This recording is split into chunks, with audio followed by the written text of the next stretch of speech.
Am I the a-hole for not giving my ex-girlfriend money I promised her?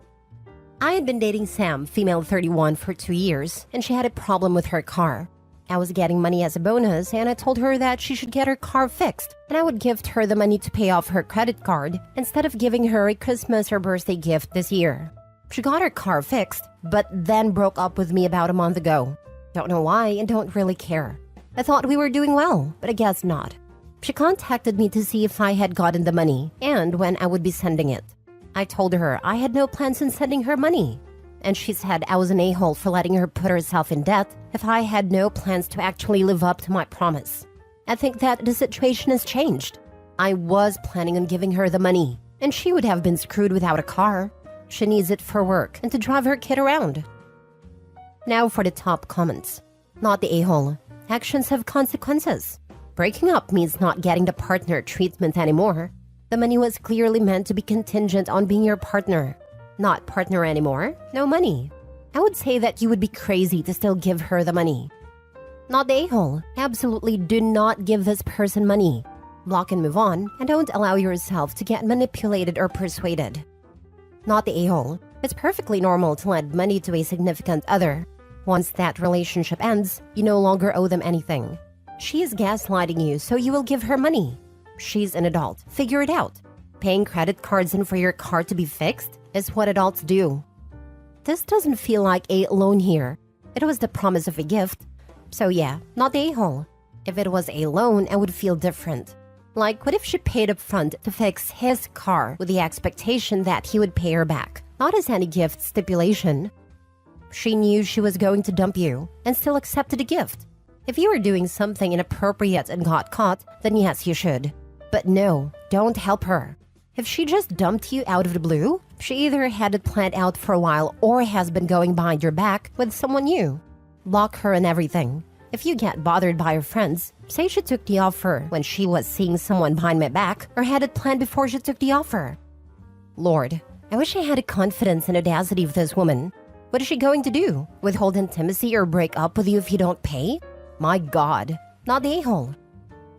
Next story. Am I the a-hole for throwing my brother an end of alimony party? My older brother and his ex had a rocky marriage before they finally divorced. To be honest, there were enough faults in both of their parts, so no one can claim the high ground. But because his income was several times of hers, the court awarded her alimony. Thankfully, they were married for less than 10 years, so he only had to pay her alimony for half of the years they were married. His last payment to her will happen this month, so the guys and I are planning an end of alimony party for him.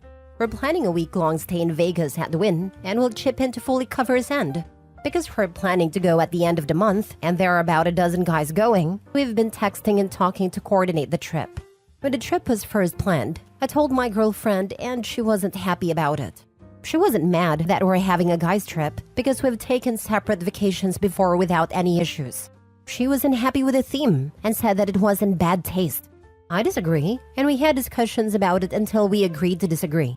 On Friday, she was using my phone to watch her shows, and one of the guys sent a picture he designed for a shirt we're planning to have made for him to wear.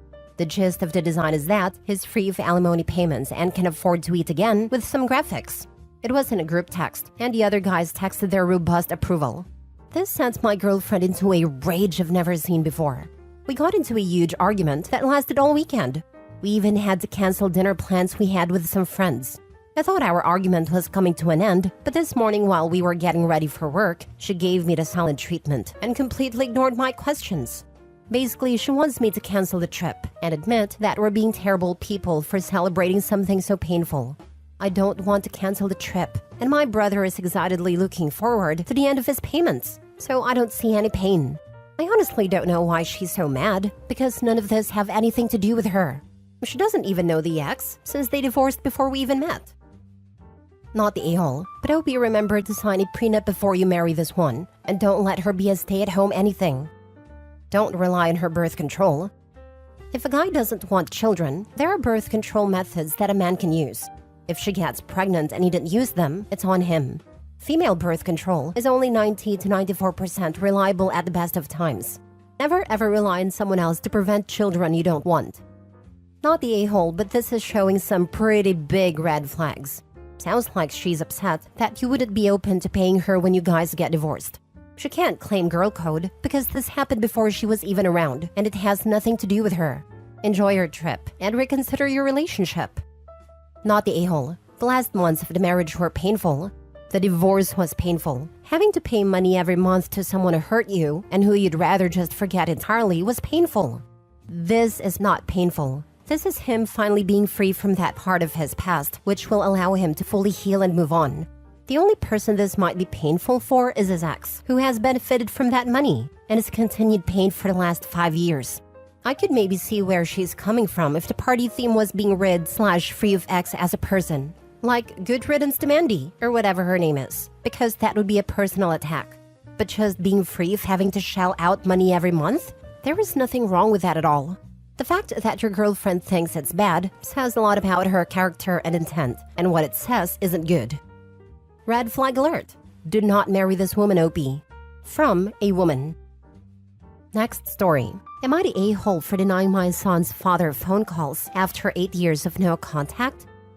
Okay, backstory. I got pregnant at 17 and my son's father was out from the jump.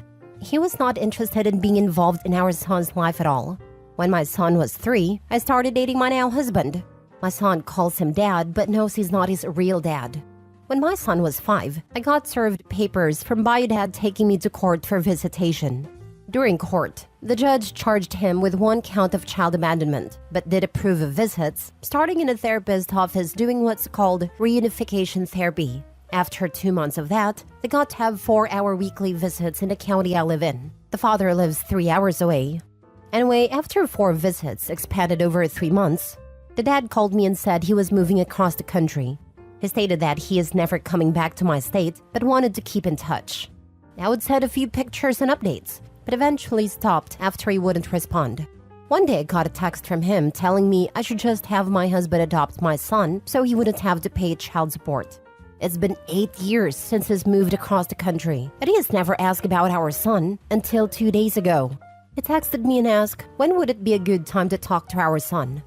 I texted back and said that he would need to petition the courts for a new parenting plan if he's really serious about it, and he said I'm being difficult. Our son is 13 years old now. That would be extremely awkward to start phone calls after this many years, and especially since his dad ditched him after 6 months of meeting him the first time. Am I the a-hole for saying no? Edit with more info. No, my husband didn't adopt my son. Mostly because he is already his dad in every single way. And since sperm donor moved so far away, I figured why not collect the a-hole tax, child support. Yes, sperm donor pays monthly support.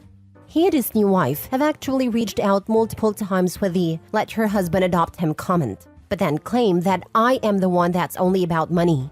I do think that this could be linked to the new wife's pressures.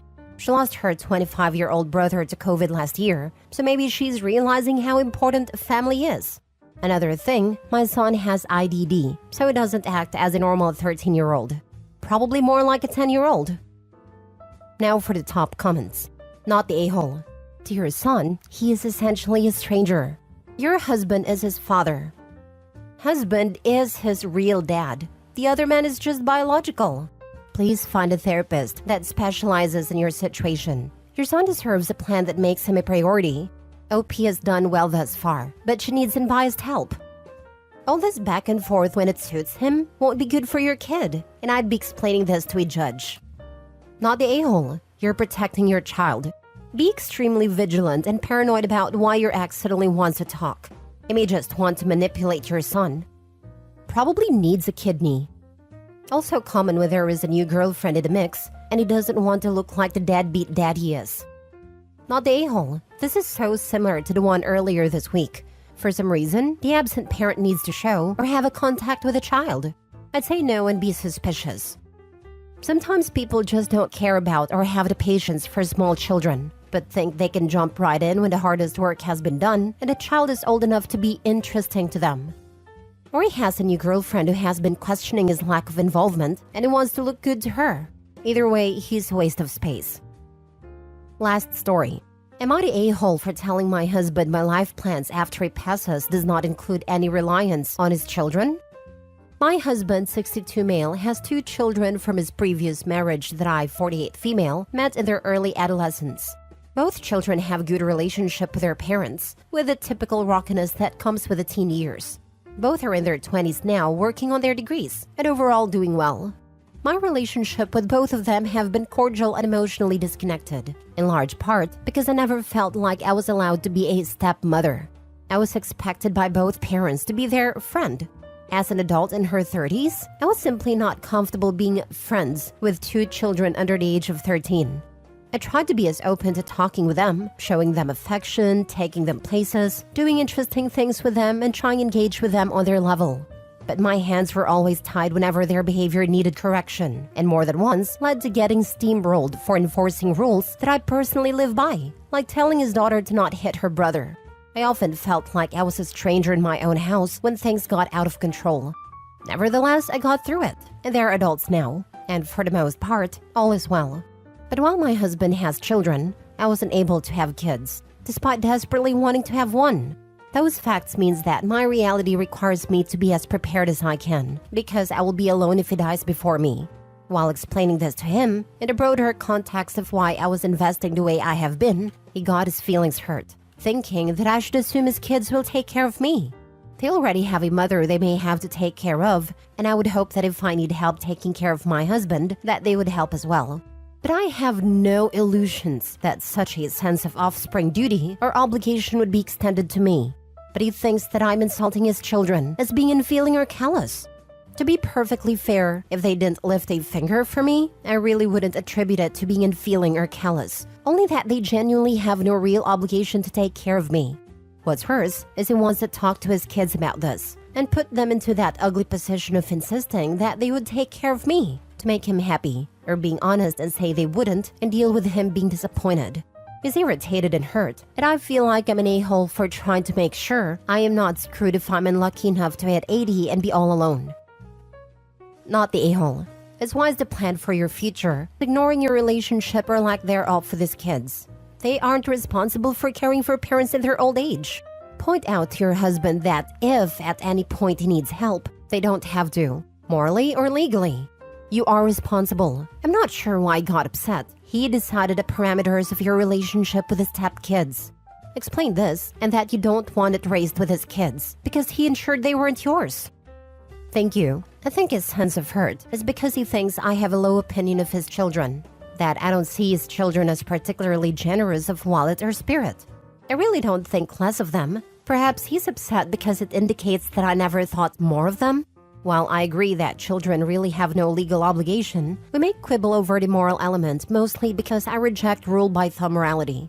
At the end of the day, in my case, I really don't think they have a moral or legal obligation to take care of me at all. And he's interpreting this has me thinking poorly of them.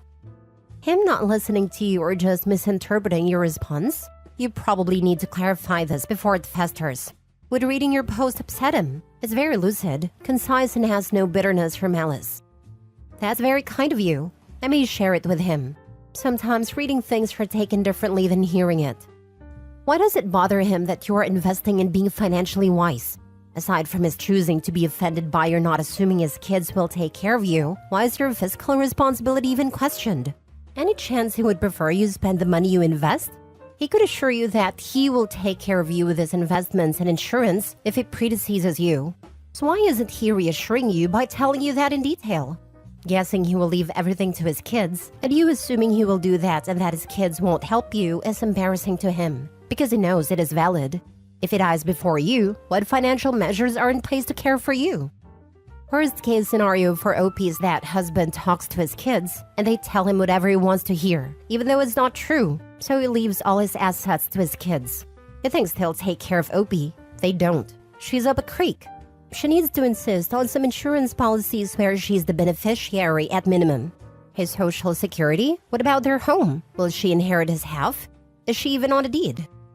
I really appreciate the concern here. In a way, I hear my late father's voice as these are the kind of ideas he would bring up. The house is in my name alone. I bought it before we married. I've been aggressively saving my own retirement accounts, and I'm okay given my current age and my own planned retirement. I'm sole beneficiary with his life insurance policy. I know his retirement funds are split 3 beneficiaries, me and the kids. He is the kind of man who would want to make sure that all of us have something to help with the expense of his passing, and that the kids have a little buffer in life.